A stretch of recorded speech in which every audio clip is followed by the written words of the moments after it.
In this edition of City News, see the special gift for the city that comes in all colors, plus hockey sticks and a message. Find out what Hawthorne Police Department program is using these two things to help young girls grow.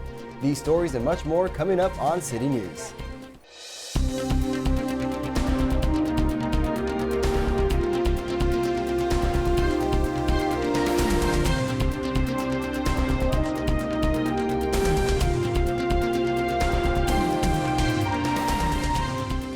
Hello and welcome to City News. I'm Daniel Lindley. The city of Hawthorne remembered those who lost their lives on September 11th with a moment of silence, remembrance, and the lowering of the flag. May we have a moment of silence and remembrance.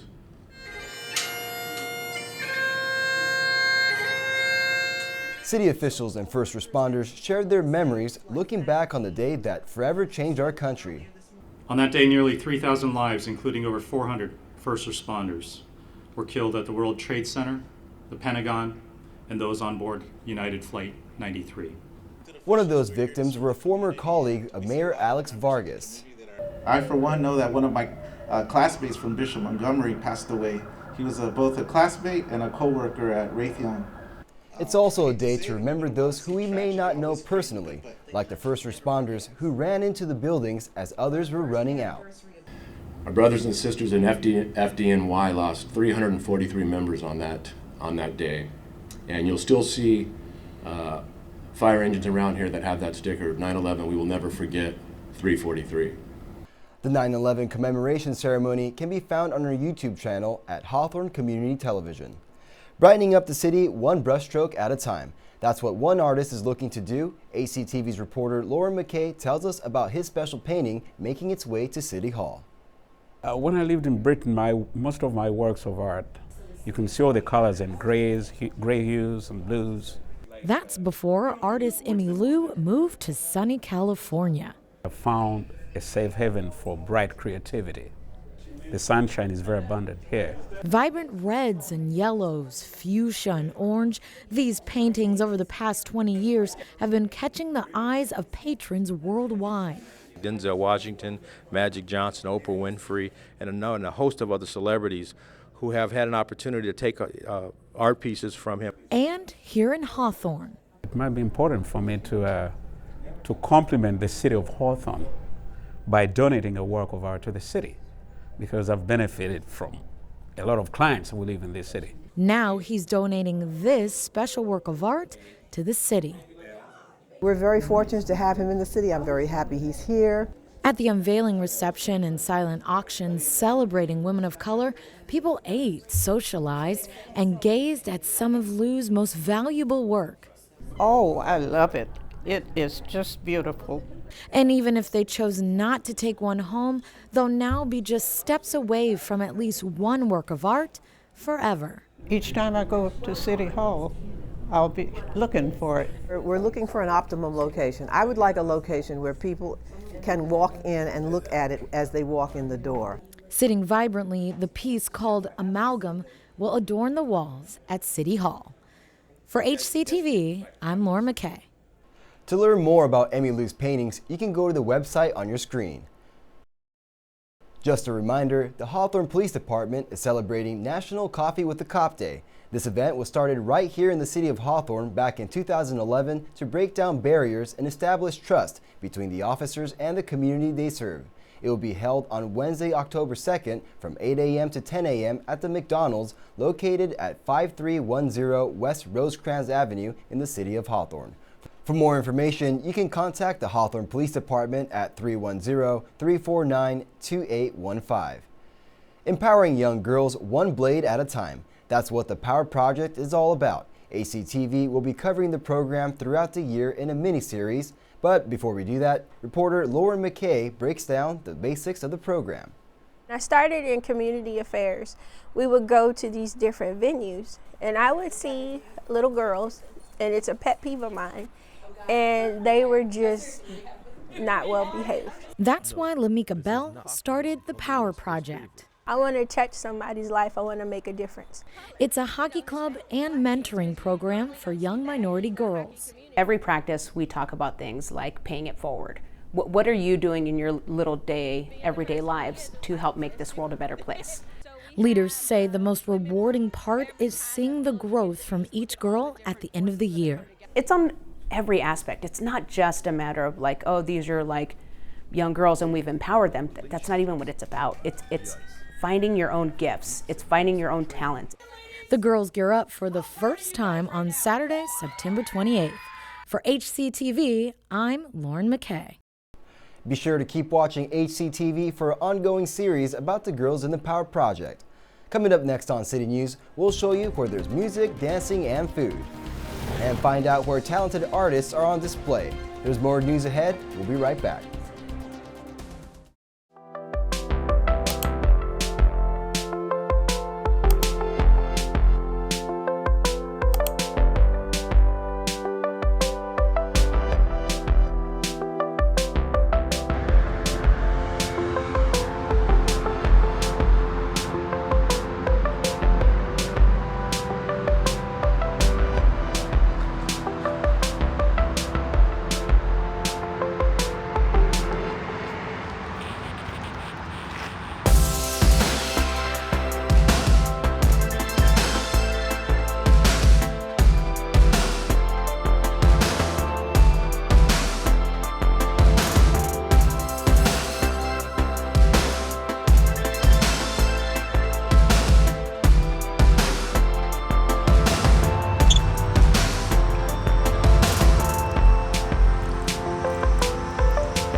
Welcome back.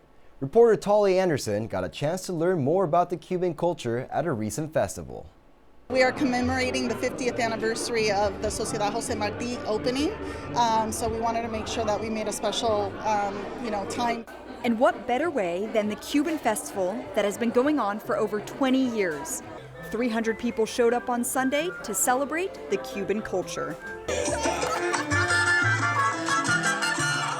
It's a lot of volunteers, notice a lot of people wearing their badges, and those are all the people that have come together. When I come to events like this, I love it because you get the music, you get the food, you get the people, and it makes you really, gives you a little taste of my country, of my people, my culture. Seeing people that we haven't seen in a long time, enjoy our music, our food, our culture, and again say thank you for this country that really make possible for us to live in freedom. It's all about live music, dancing the day away, enjoying their favorite foods, all while being together, celebrating their culture. Now that is what today is all about. One thing that stands out for me is the Cuban food, because as we all know, Cuban food is delicious. The white rice with the black beans and the lechon and all the other great food that they have. It's very delicious. It's a great festival. This is a great music festival. I've been coming here ever since I was elected to the city council, since 2011, and I always enjoy it. Some have been going to this festival for many of years, like Valentine, and others have just discovered this event, like Ephraim Montoya. Everybody is like your family here. They make you feel like you and family. That's the best I like from Cuban. According to club president Arlene Romero, this festival was organized by Sociedad Jose Marti Board, consisting of 7 women with helping hands of 100 additional club members to make this event possible. Reporting for HCTV, I'm Tolly Anderson. To learn more about this local Cuban club, you can go to their Facebook and search for Sociedad Jose Marti. Be sure to mark your calendar for these upcoming October City events. We hope to see you there.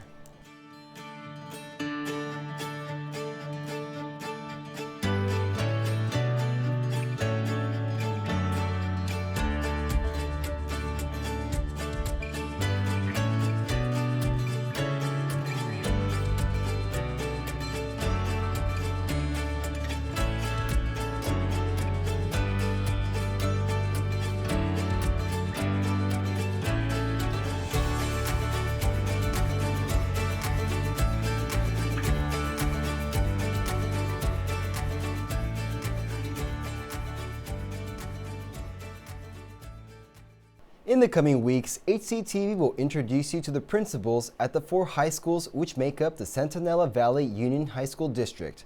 In our show Spotlight Education Edition, we'll give you a glimpse into the daily life of each principal and how they're helping to shape the lives of the teens in the community. Artists got a chance to show off their creativity with their craft. Tony Long Jr. shows us. The Hawthorne Arts Complex is comprised of artisans displaying their vision and passion through their work at the Open Studio exhibit. We have an open house to the community, as well as our artists have the ability to show their art to the community about every 3 or 4 months. Here's what's amazing to me, the variety of types of arts you see. So it's not just fine art, paintings. One type of art, showcased through fashion and photography, was courtesy of Peter Bodega. We got magazines and different type of t-shirts, pretty much, different sizes, colors, a lot of merchandise, floor mats, stuff for the house, a lot of things like that. Painter Solange Morris gains motivation from his experience at the Open Studios. It's been great, just meeting different artists, who are, so multifaceted and versatile, in, animation, toy design, graphics.